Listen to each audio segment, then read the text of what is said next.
우리 한 목소리로 고백하겠습니다. 나는 잘하지 못해도 하나님이 이루십니다. 한 번 더 고백하겠습니다. 나는 잘하지 못해도 하나님이 이루십니다. 개인적으로 오늘 설교 제목은요, 설교자에게 참 위로가 됩니다. 나는 잘하지 못해도 하나님이 이루십니다. 제가 이 말씀을 소망하며 제가 말씀을 전합니다. 2014년도에 개봉한 영화죠. 굉장히 유명한 영화입니다. 아마 보셨거나 들어보셨거나 국제시장이라는 영화입니다. 여기 6.25 전쟁 이후에 우리나라의 삶을 보여주죠. 그런 이제 황정민이 주인공이잖아요. 참 고생 많이 합니다. 동생 대학 보내겠다고 독일까지 가서 탄광에서 석탄을 캐죠. 그리고 독일에서 돌아온 이후에는 이번에 또 막내 여동생 시집 보내겠다고 월남에 파병 자원을 합니다. 그러니까 황정민이, 정말 주인공 황정민이 가족을 위해서 애쓰고 고생하죠. 그리고 황정민이 노인이 되었을 때 모습이 나오는데요, 노인이 되었을 때 황정민이 이 가족들에게 받는 대우는 좀 달라요. 다 큰 아들은 아버지에게 화를 내기 일쑤입니다. 오랜만에 가족들이 다 모여서 손주들이 막 달려오는데 황정민이 손을 내밀었는데 할아버지한테는 한 명도 가지 않고 모두 할머니에게 갑니다. 나중에 모든 가족들이 거실에 모여서 웃고 즐겁게 이야기할 때요, 황정민만 혼자 안방으로 들어가서 앉아 있어요. 그 모습이 참 쓸쓸하더라고요.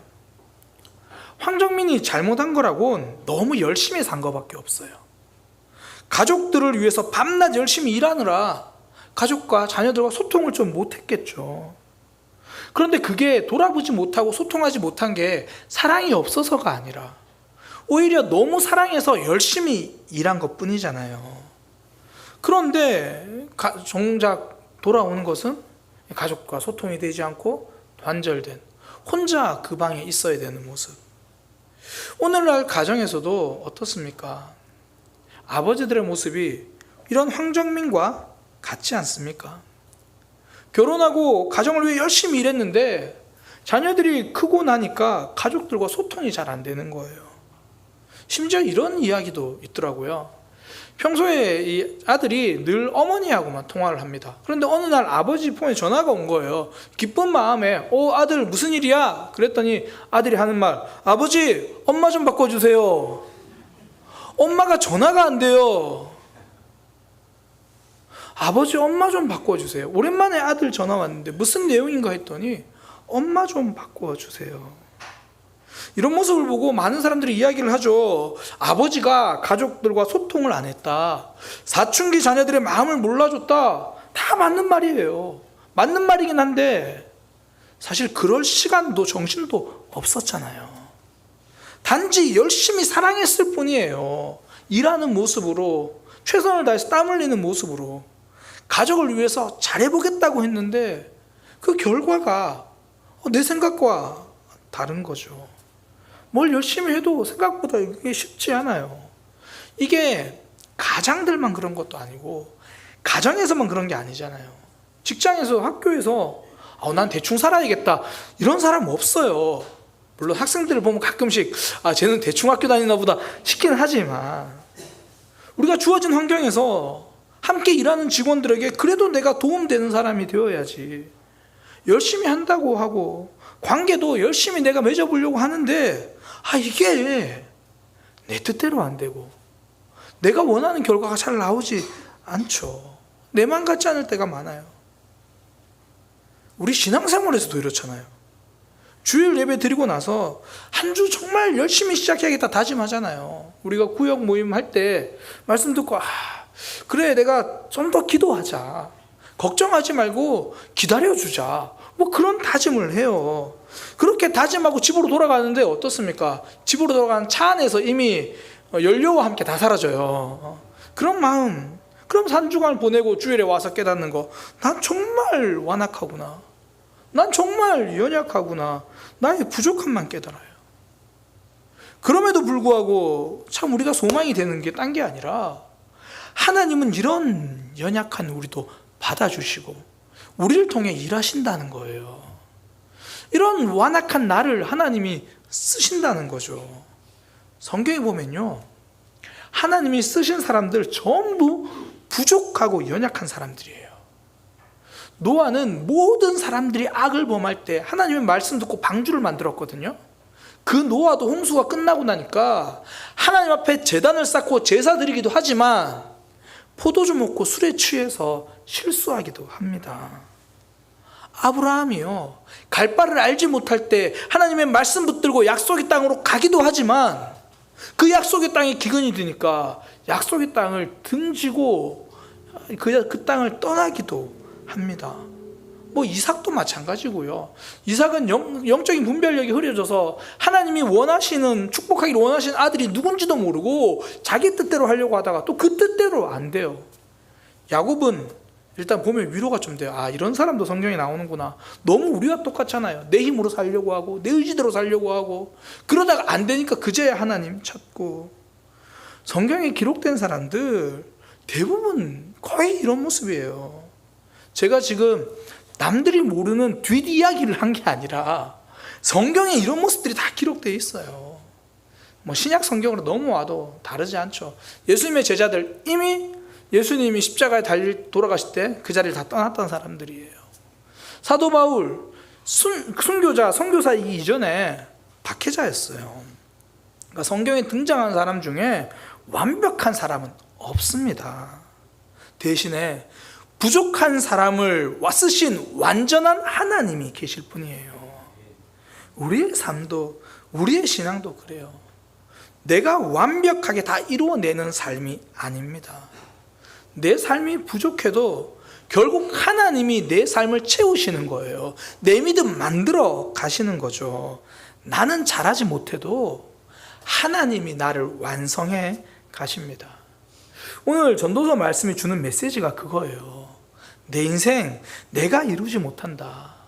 하나님이 채우시는 그 빈 공간, 빈자리가 있다는 거예요. 전도서를 쓴 사람 솔로몬이잖아요. 모든 거 다 알았다고 말할 정도로 지혜로운 솔로몬인데 오늘 본문에 보면 이렇게 고백해요. 7장 23절 24절인데 내가 지혜자가 되리라고 하였으나 지혜가 나를 멀리 하였도다. 그러니까 내가 열심히 지혜롭게 하려고 했는데 지혜가 나를 멀리 했다. 이거 학생들이 이런 거 많이 느껴요. 나는 공부를 열심히 하려고 했지만 수학이 나를 싫어하더라. 뭔가 좀 알아보려고 했는데 잘 안 되더라. 이미 있는 것은 멀고 또 깊도다. 누가 능히 통달하랴. 당대의 최고 지혜자라고 말하는 솔로몬이 하는 고백이에요. 내가 정말 지혜로운 사람이 되려고 해봤는데 인생은 살아도 모르는 게 인생이더라. 그렇게 말하는 거죠. 사실 우리 주변을 봐도 그래요. 젊은이와 어린이들만 실수하는 게 아니죠. 때로는 어른들도 우리도 말실수할 때 많고요. 인생을 이제 다 살아봤다고 말씀하시는 어르신들도 보면 아직도 삶에 실수가 있는 경우들이 있잖아요. 학생들만 미숙한 게 아니라 교사들도 미숙하죠. 더 안다고 말하지만 삶을 모르기는 마찬가지예요. 근데 이게 삶만 그런 게 아니라 거룩도 그래요. 20절에 보니까 선을 행하고 전혀 죄를 범하지 아니하는 의인은 세상에 없더라. 좀 위로가 돼요. 거룩하게 살아보려고 해도 그게 가능한 사람은 없다라는 거예요. 그러면서 결론처럼 말하는 마지막 29절에 내가 깨달은 것은 오직 이것이라.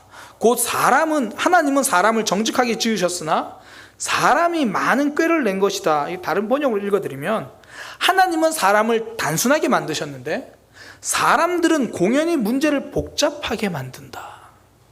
그러니까 내가 잘해보려고 하는데 사실은 문제가 더 복잡해질 때도 많더라는 거죠. 그러니까 너무 잘하려고 하니까 오히려 더 일을 망치더라는 거예요. 심지어 굉장히 이상한 이야기도 합니다. 16절인데 지나치게 의인이 되지도 말며 지나치게 지혜자도 되지 말라. 어찌하여 스스로 패망하겠느냐. 스스로 더 깨끗하게 살아보려고 하고 더 지혜롭게 결정하려고 하지만 그것도 지나치니까 오히려 망하게 된다는 거예요. 사실 이게 오늘 함께 나눌 첫 번째 메시지입니다.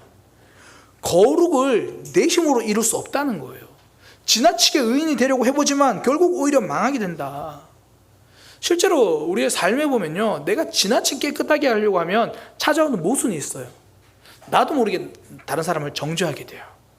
난 이거 잘해보겠다고 생각하는 순간 저 사람은 왜 저러지? 저 사람은 왜 이 일에 동참하지 않지? 나도 모르게 정죄해요. 그 다음 또 하나 찾아오는 모순이 뭐냐면 자꾸 그러다 보니까 이제 점점 혼자 고립돼요. 아유, 그냥 내가 혼자 있고 혼자 하고 말지, 내가 안 하고 말지. 그러니까 죄를 안 짓는 방법으로 선택하는 게 뭐냐면 죄를 피하는 거예요. 그냥 아무것도 안 하는 거예요. 제가 돌아오는 월요일 내일 하루에 한순간도 죄를 안 짓는 방법을 알려드릴게요. 일단 아침 7시에 잠드세요. 그리고 밤 12시에 일어나면 돼요. 대신 꿈도 꾸면 안 돼요. 우린 꿈에서도 죄 지으니까. 아무것도 안 해야 죄를 안 지어요. 실제로 이렇게 하려던 사람들이 있었어요. 초대교회에 사막 교부라는 사람들인데 죄를 안 지으려고 사막에 있는 굴에 들어갔어요. 혼자서.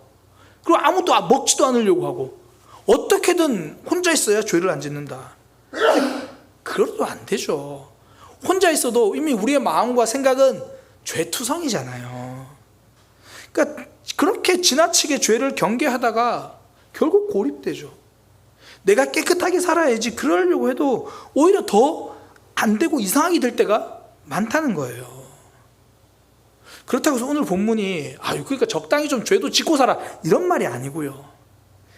연약함도 인정하라는 말입니다. 성도는 내가 죄를 안 지어서 거룩해지는 것이 아니라 하나님이 용서해 주시기 때문에 거룩한 거거든요. 그러니까 내가 다 이루지 못한 거룩, 하나님이 용서하심으로 완성해 주십니다. 그래서 18절에 말하는 게 그거예요. 너는 이것도 잡으며 저것에서도 내 손을 놓지 아니하는 것이 좋으니 하나님을 경외하는 자는 이 모든 일에서 벗어날 것임이라. 그러니까 지나치게 의롭게 되려고 하는 거, 또 악한 모습, 이것저것 너 속에 다 있다, 그런 이야기예요. 이거 세 번역으로 읽어드리면, 하나를 붙잡되 다른 것도 놓치지 않는 것이 좋다. 하나님을 두려워하는 사람은 극단을 피한다. 하나님을 경외하는 사람은 극단을 피한대요. 그러니까 일부러 막 악을 행하려고 그렇게 하는 건 아니지만 내 속에 악이 있다는 것을 인정하는 게 되고, 또 내가 의로움을 위해서 노력은 하겠지만 내가 온전히 의로워질 수 있다, 내가 온전히 의로워질 수 없다는 것도 인정한다는 거예요. 그러니까 하나님 앞에 서보니까 내가 죄인임을 인정할 수밖에 없고, 하나님 앞에 서보니까 내가 하나님의 용서만이 살 길이다, 이걸 안다는 거예요. 이걸 신약에 보면 로마서 7장에 사도 바울이 고백하는 거예요. 내 마음은 하나님의 말씀대로 살려고 했지만 실제로는 그렇지 못합니다. 원하는 바 선을 행하지 않고 원하지는 않지만 그 악을 행하고 있습니다. 결국 제가 깨닫는 것, 선을 행하기를 원하는 나에게 악이 함께 있다는 겁니다. 나는 공고한 사람입니다. 이 악에서 나는 도대체 어떻게 합니까? 바울이 그렇게 고백하는 거예요. 그러면서 이어서 로마서 8장으로 딱 넘어가면 이렇게 말해요. 이제 그리스도 안에 있는 자에게는 결코 정죄함이 없나니 그리스도 안에 있는 사람은 죄인이라고 말할 수 없다. 왜냐하면 그리스도 예수 안에서 생명의 법이 사망의 법에서 나를 해방했기 때문이다. 그러니까 나는 아무리 봐도 죄인인데 예수님께서 나를 위해서 대신 죽어서 죄값을 해결해 주셔서 죄가 없어서 의인이 아니라 용서받아서 의인이라고 불리게 됐다, 그렇게 말하는 거예요. 성도의 거룩은요, 내 안에 죄가 없어서 이루는 게 아닙니다. 하나님의 용서로 이루어지는 거예요. 그래서 오늘 우리가 이렇게 예배 드릴 수 있죠. 한 주간 하나님 앞에서 우리의 모습 돌아보면 얼마나 부족한 게 많았습니까? 우리의 생각, 우리의 말 얼마나 죄 가운데 있었습니까? 그래도 우리가 이렇게 뻔뻔하게 나와서 예배하잖아요. 옆에 있는 분들과 인사하겠습니다. 참 뻔뻔하십니다. 정말이요. 다시 인사하겠습니다. 참 뻔뻔하십니다. 하나님 앞에 참 부족하고 연약한데 우리가 이렇게 나올 수 있는 거, 하나님 의지하니까 다시 예배할 수 있고 다시 기도할 수 있고. 성도는 내 힘으로 일어서는 사람이 아닙니다. 하나님 의지하면 다시 일어설 수 있는 거예요. 지난 한 주간 제 모습을 봐도 그렇더라고요. 제가 이제 바로 어제죠, 토요일에 이제 큐티를 한다고 앉았는데 한 주간의 제 모습이 참 부끄럽더라고요.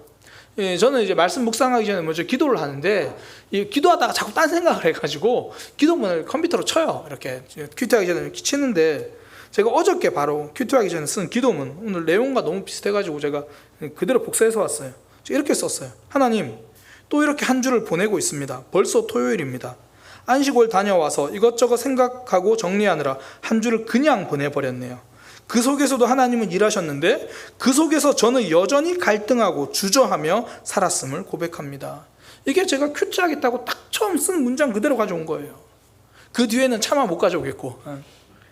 한 주간의 삶을 돌아보는데 말씀대로 결정하기를 주저하고 갈등하고 여전히 부족한 모습이라는 거예요. 그럼에도 불구하고 제가 오늘 이렇게 설교할 수 있는 이유는요, 하나님 덕분입니다. 하나님 의지하니까 다시 시작할 수 있는 거예요. 제가 만약에 나는 그래도 주일에 설교하는 사람이니까 내가 생각할 때 스스로 하나님 앞에 부끄럽지 않을 때만 나는 강단 앞에 설 거야. 그럼 저는 1년 내내 한 번도 못 써요. 그냥 평생 안식월이에요. 평생. 저만 그런 거 아니잖아요. 우리 모두 하나님 앞에서 얼마나 철저한 거짓말장입니까? 기도할 때 약속해놓고 안 지킨 거 정말 많잖아요. 어떤 분은 그래요. 그래서 저는 못 지킬까봐 함부로 하나님께 약속 안 해요. 속으로는 다 하잖아요. 기도하면서 하나님 이거 이루어 주시면 제가 정말 신앙생활 열심히 할 건데, 속으로, 입으로는 말 안 해도 속으로는 다 그런 다짐들 하잖아요. 그리고 안 지켰죠. 이런 우리의 모습. 그런데 또 답답한 일 생기면 또 기도할 거죠. 근데 하나님 또 들어주세요. 또 받아주세요. 우리는 하나님 덕분에 다시 일어설 수 있어요. 성도의 거룩은 하나님이 이루어 주십니다. 그러니 우리는 날마다 리셋, 새로워지는 그 은혜를 누리는 거죠. 나는 부족해도 우리 하나님 계시니까 다시 시작할 수 있습니다. 사단은 자꾸 거짓으로 협박해요. 야, 너 그렇게 하나님과 멀어져 있으니까 나중에 다시 돌아오기 힘들걸? 야, 너 그렇게 하나님 외면하고 있는데 하나님 너의 기도 들어주실 것 같아? 그때 우리는 뭐라고 대답하냐면 들어주실 것 같아. 하나님은 내 아버지시니까. 너 다시 돌아오기 힘들 건데? 아니, 하나님은 나를 한 번도 포기한 적이 없으셔. 하나님은 여전히 나를 붙들고 계셔. 우리가 이 하나님을 알기 때문에 또한 상대방도 기다려줄 수 있는 거죠. 첫 번째는 우리 삶에 하나님께서 거룩을 이루어 주신다면, 두 번째는 또한 상대방의 삶에도 하나님이 그 거룩을 이루어 주시는 거예요.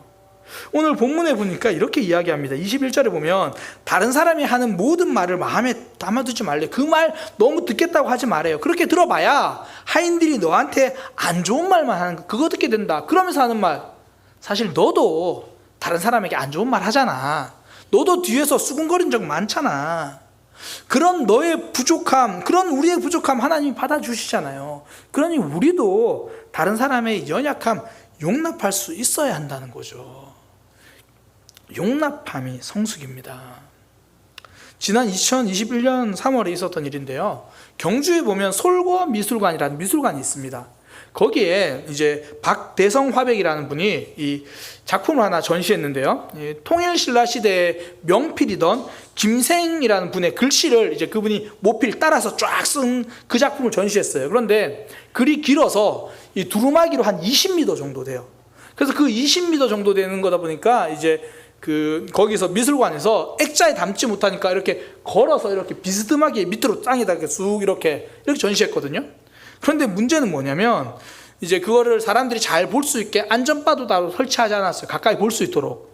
그런데 한 아이가 그걸 미끄럼처럼 쭉 타고 내려와가지고 그 글씨를 다, 어떤 글 많이 이렇게 글씨가 뭉개져 버린 거예요. 그리고 또 그 아빠는 그거 좋다고 또 사진을 찍은 거예요. 그 모습을. 그게 이제 CCTV로 공개되고 뉴스에 나가지고 난리가 났습니다. 그래서 이제 나중에 막 인터뷰도 하고 막 그랬는데, 그 당시 박대성 화백이 이렇게 말했어요. 저는 보상을 요구하지 않을 겁니다. 내가 보상을 요구하면 그 아이 부모가 아이를 얼마나 원망하겠나. 아이도 위축될 테고 아이가 미술관에서 가져가는 기억이 그래서는 안 된다.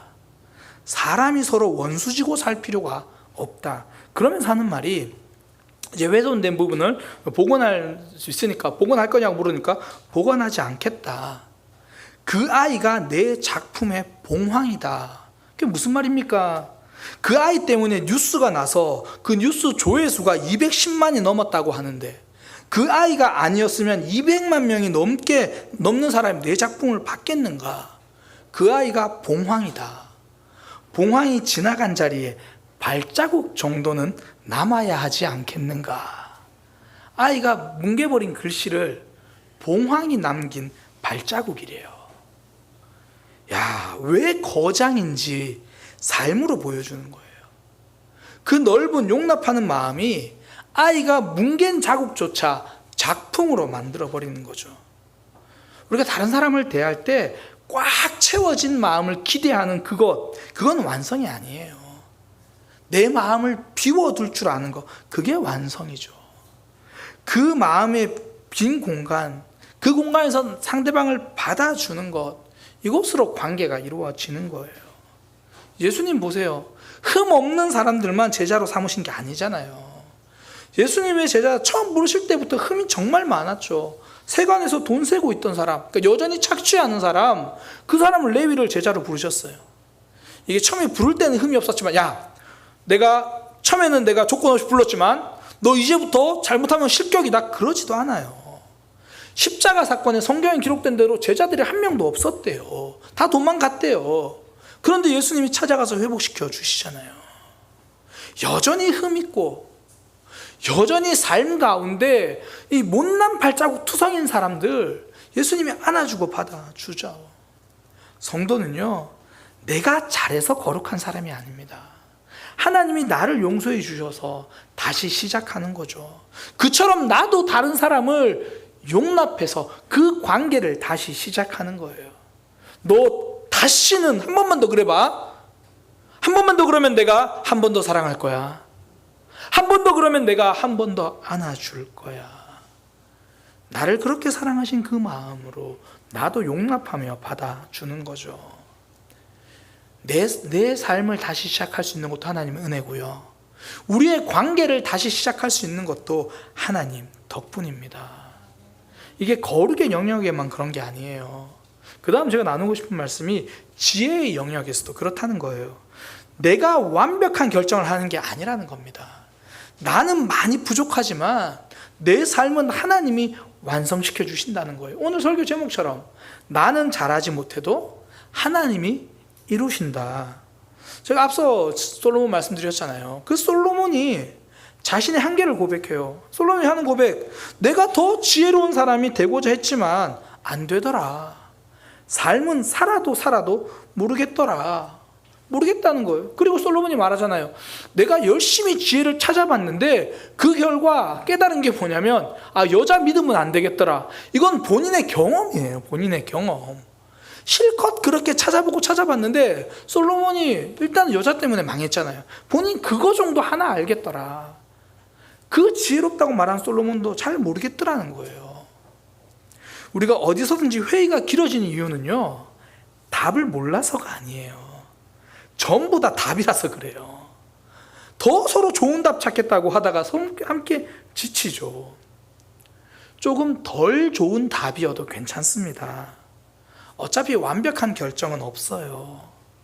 완벽한 하나님을 기대하는 결정을 하는 거예요.